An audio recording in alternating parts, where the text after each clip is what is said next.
mudah-mudahan bisa inilah dioptimalkan karena sekarang era kolaborasi supaya lebih ringan teman-teman, produksi bisa lebih optimal dan tentunya membukukan keuntungan jauh lebih oke. Terus kemudian untuk PT Antam ini stok logam mulia kita, saya pengen tahu Pak Dirut, stok logam mulia kita yang bisa didistribusi ke customer berapa persen? Interaktif aja. Ya, silakan. Terima kasih Pak Kawendra. Jadi sekarang ini saya bisa katakan bahwa stok kita Pak itu sangat tergantung dari pemesanan. Ya, jadi artinya kita tidak punya inventory yang cukup sebenarnya karena begitu kita simpan emas, kalau tidak ada kepastian penjualan, maka kita langsung terekspos dengan risiko. Kepastian apa karena ada permainan? Permainan maksudnya? Iya, karena di sini saya dapat kabar dari teman-teman kalau cari stok emas susah. Cuman bisa 20% paling. Kan kalau begini permainan, nunggu harga naik segala macam, ini kan nyumbang inflasi gila-gilaan kalau kayak gini, Pak. Enggak. Coba deh dicek, Pak. Ya, dicek deh, Pak. Baik, saya jelaskan mungkin sedikit, anak buah Bapak ataupun apa, mungkin Bapak nggak paham di bawahnya.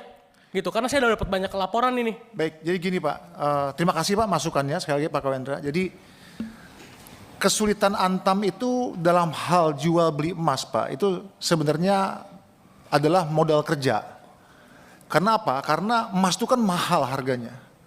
Kalau kita beli kemudian kita simpan Pak, itu buat Antam nggak menguntungkan karena kita tidak bisa prediksi harga emas. Kita pengen Pak, kita dapat barang, kita langsung lepas ke lapangan. Pak, beberapa bulan lalu itu diburu sampai langka loh. Makanya saya jelaskan Pak, izin Pak, saya jelaskan.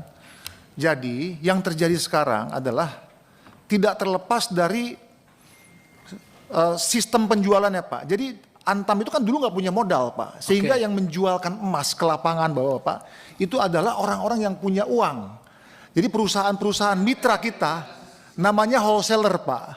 Nah, salah satunya, tapi mungkin angle-nya agak berbeda Pak. Wholesaler itulah yang membantu Antam menjualkan kepada toko emas, rakyat. Kenapa kok mereka bisa? Karena mereka punya uang. Mereka beli ke Antam, baru Antam buatkan Pak. Jadi ini seperti back to back. Antam membuatkan, serahkan ke dia. Setelah diserahkan ke dia, maka dia mendistribusikan ke toko emas. Nah itu Pak, itu hampir 70% Pak. Bisnis kami itu begitu. Jadi tidak 100% 43 ton itu uangnya Antam Pak. Itu 70% itu adalah para wholesaler itu yang membeli ke Antam. Nah, sedangkan Pak yang stok yang dikuasai sama Antam itu maksimum 30% dan itu langsung kita bagi ke butik Pak.